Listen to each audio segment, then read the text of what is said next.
It was the 17th dawn, 5th new era in the province of Skyrim. The day was in a gloomy mood as it saw Duke dawdle towards the top of the balcony. He carefully surveyed the myriad of faces in desperation for his next fix. However, the busy streets were already working against him. Advertisements that sold fake happiness illuminated the streets with false hope, but also with pretty neon lights. Thick clouds covered the sky, which made the vibrant colours blend with the black blobs, forcing Duke to activate his cybernetic visor. It beeped and bleeped while it booted itself to life. A glowing red light emitted from the lens, which covered Duke's face as his target began to stand out like a parrot among the ravens. Adrenaline continued to pump through his veins as his disciplined body became motionless, breath controlled with precision, and of course his sight being perfectly in line. Without any hesitation, Duke lightly squeezed the trigger and the bullet elegantly cut through the wind and exploded into the flesh. People on the streets scattered like rats as the body fell like a lifeless tree. Its splatter of holes left a pool of darkened red and electric blue on the cold concrete slab. Duke let out a big sigh as he carefully pieced his rifle back into the metallic case. He cautiously peeked his head just enough to see what had remained of the terrifying scene he had created. The pool of colours that leaked from the body turned into a dingy dark green as it mixed with the rain.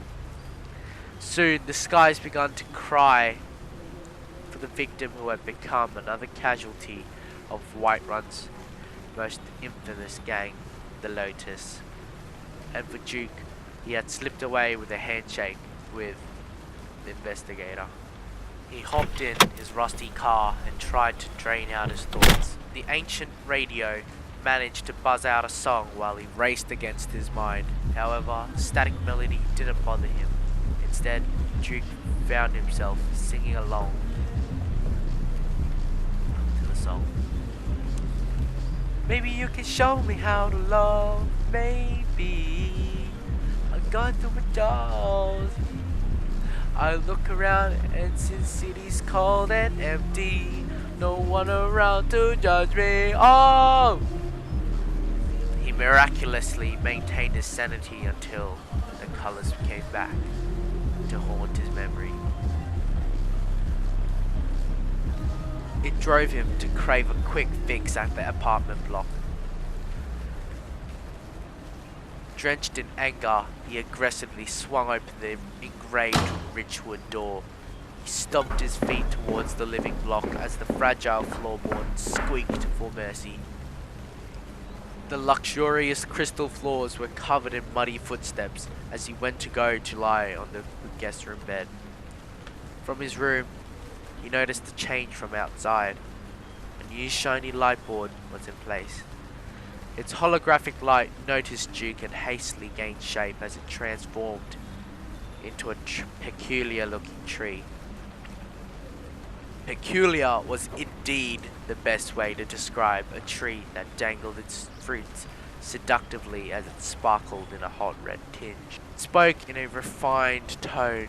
At WLI, Worker Lovers Insurance, we guarantee to supply the best and ensure that no member of your working family is left out.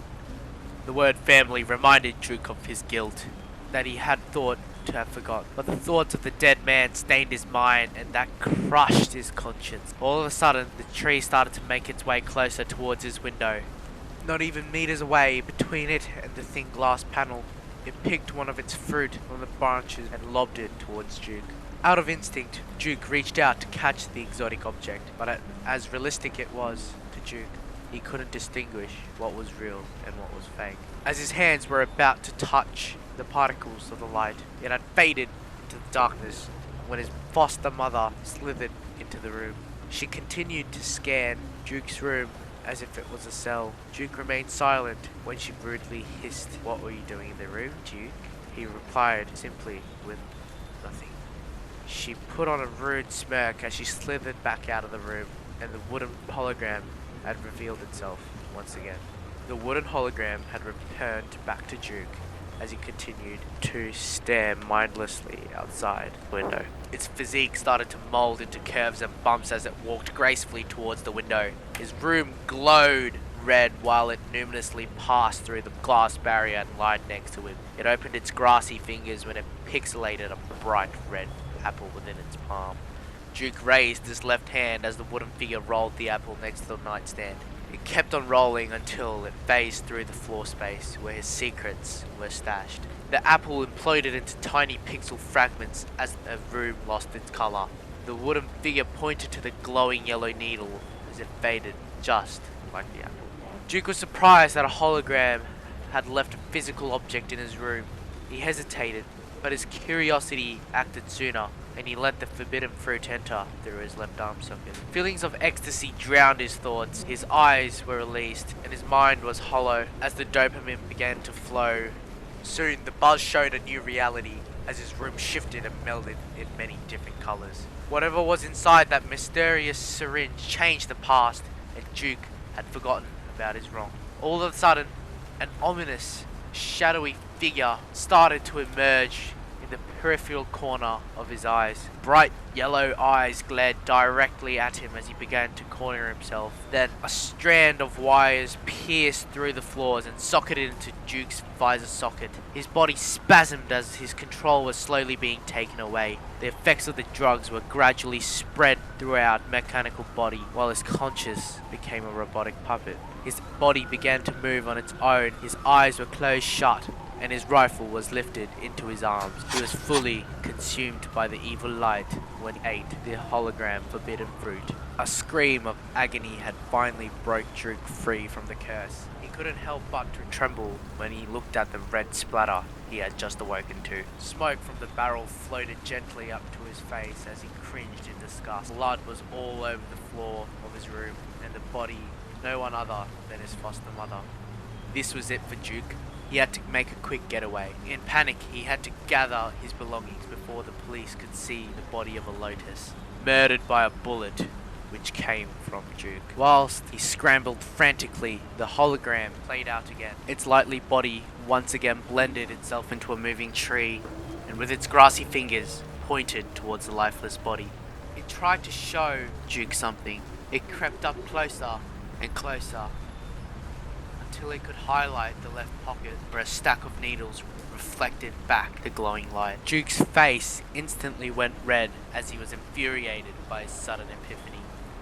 Now it was time for him to escape the control of the Lotus. Inside the lonely highway, he had only one place that came to mind: Windhelm. The city of Windhelm was poor and damaged from the previous invasion of the Empire.